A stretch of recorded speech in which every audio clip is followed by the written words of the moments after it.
다니엘서 12장, 또 마지막 장 말씀입니다. 이제 12장은 전체의 결론이라고 볼 수 있겠습니다.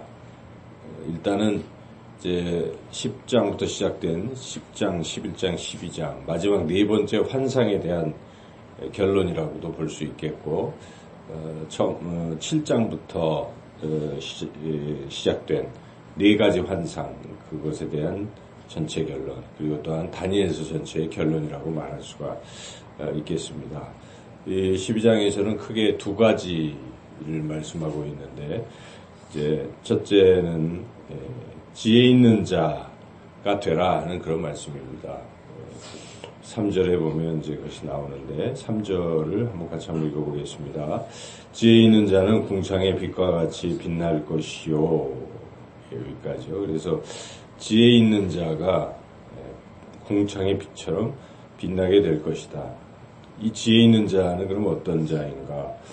지혜 있는 자는 이제 뒤에 보면은 지혜 있는 자라는 표현이 또 이제 10절에 보시면은 지혜 있는 자 이런 표현이 나오지 않습니까? 그래서 지혜 있는 자는 이 모든 것을 깨닫는 자인데, 어떤 것을 깨닫냐면 마지막이 있고 최후 심판이 있고, 그 심판 때에 이 구원받는 자도 있고 구원받지 못하는 자도 있다. 구원받는 자는 이제 생명책에 기록된 자인데, 그렇게 분명히 있다 하는 사실을 먼저 깨닫는 것이죠. 그걸 모르면 그냥 아무렇게나 막 살게 되고 결국은 그러한 또 운명에 처하게 되니까, 그걸 깨닫는 게 참, 그 깨달음이 지혜 아니겠습니까? 그래서 우리가 어떤 사람들은 천국이 있다 없다 할 때, 그런 게 어디 있어 하고 그거를 자꾸 부인하는 건 참 어리석은 것입니다. 그러다가 덜컥 있으면 어떻게 되겠습니까? 그래서 그것도 참 하나님의 은혜인데, 천국이 있고 지옥이 있다는 것을 이렇게 깨닫고 생각하는 하나님의 은혜입니다. 그런 게 이제 첫 번째 지혜로운 것이고, 두 번째는 이게 더 중요할 수 있는데, 깨닫기만 하고 그 다음에 거기에 대한 반응을 하지 못하면 어리석은 것입니다. 그래서 믿음을 끝까지 지켜내야 한다는 것입니다.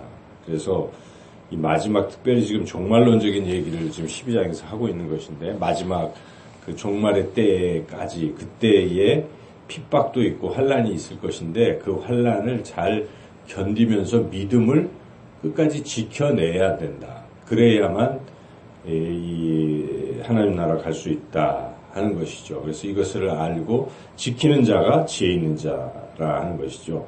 여기에 특별히 10절에 그 내용이 나오는데, 우리가 10절을 한번 같이 읽어보겠습니다. 많은 사람이 연단을 받아 스스로 정결하게 하며 희게 할 것이나, 악한 사람은 악을 행하리니 악한 자는 아무것도 깨닫지 못하되 오직 지혜 있는 자는 깨달으리라. 그래서 여기에 연단이 틀림없이 있는데, 그때 잘 정결하게 하고 희게 하며 믿음을 끝까지 잘 지켜라. 그래서 12절에 봐도 기다려서 1335일까지 이르는 그 사람은 복이 있으리라.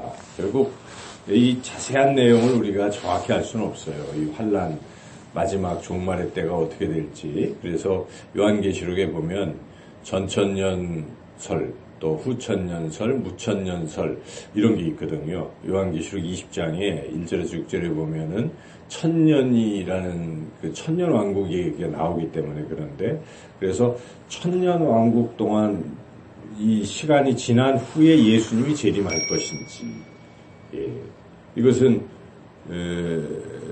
그러니까 예수님이 재림하고, 제가 혼동이 되는데, 그러니까 재림하신 후에 천년왕국이 있다, 이렇게 생각하는 게 전천년설입니다. 그래서 천년왕국이 있기 전 재림하신다 이런 것이고, 후천년은 천년왕국이 있은 후에 예수님이 재림하신다. 그 다음에 무천년은 그런 게 없다. 문자적으로는 천년이 요한계시록에 나와 있지만 그게 상징적인 의미다. 이 세 가지를 우리 개신교에서도 그렇게 택하는 사람들이 다양하게 있습니다. 그래서 어떤 것이 딱 맞다고 할 수는 없는데, 그래도 그 중에 칼빈, 어거스틴, 그리고 정통, 이런 분들은 무천년설을 주장하는 것이죠. 그게 조금 더 가깝다. 그래서 이 숫자적인 의미가 아니라, 그런, 그냥 주님이 지금 예수님이 초림하셔서 재림하실 때까지의 이 기간을 그냥 그 천년 이런 걸로 보는 것이지, 특별히 어떤 기간을 이렇게 딱 말하는 건 아니다라고 보는 것이죠. 그것이 아마 좀 더 가까운 것 같습니다. 그래서 여하튼 중요한 것은 그러한 어떤 기간, 이제 그 기간은 마귀가 이렇게 갇혀 있는 기간이라고 나와 있죠. 그런데 잠깐 또 풀린다는 것입니다. 문제는 잠깐 풀려서 7년 대환란이 있다는 것입니다. 그래서 그러한 환란의 기간 후 주님의 재림. 그래서 결국은 우리가 이런 마지막 종말의 때에는 환란이 있을 것이라는 것은 틀림없는 사실이다. 그래서 그것이 중요한 것이죠. 그래서 우리가 어느 때 주님이 오실지 모르지만 적그리스도가 출현해서 어떤 환란이 있을 것이니까 그 환란의 때를 잘 견디라는 것입니다. 그 기간이 7년 중에 3년 반인 여기 1335일 또는 뭐 1200, 뭐 이런 1290일 또는 두 때, 한때, 반때 이렇게 합친 3년 반 이런 표현들. 그래서 이런 기간 동안 믿음을 잘 지켜라. 그런 사람이 복이 있고 구원받는 것이다 하는 것. 그것이 이제 하나님 우리에게 주시는 이 12장을 통해 주신 귀한 교훈입니다. 그래서 우리가 잘 견뎌야 된다. 그 환난 중에 잘 견디는 사람들은 생명책에 기록되어서 구원을 받을 것이다. 1절이 바로 그것이죠. 1절을 같이 한번 읽어보겠습니다.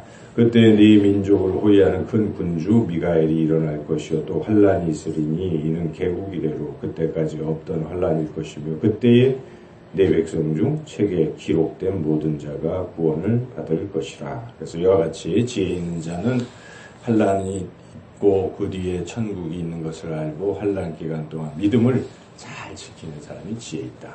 이제 두 번째 오늘 본문을 통해서 말씀하시는 것은 많은 사람을 옳은 대로 돌아오게 한 자가 되어야 한다는 것입니다. 그래서 2절 말씀에 지혜 있는 자 뒤에 이어서 3절에 이어서 많은 사람을 옳은 대로 돌아오게 한 자는 별같이 영원토록 빛나리라. 둘 다 빛나는 것이죠. 그래서 영원토록 별처럼 궁창의 빛처럼 빛나는 지혜로운 자, 그리고 많은 사람들을 옳은 대로 돌아오게 하는 자는 별같이 영원토록 빛나리라.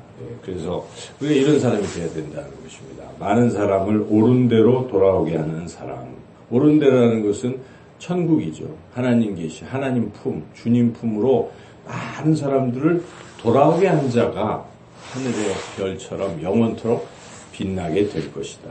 즉 우리가 생명책에 기록돼서 구원받는 지혜로운 자만로 그치는 것이 아니라 많은 사람들 옳은 대로 돌아오게 하는 그런 사람이 되어야 됩니다.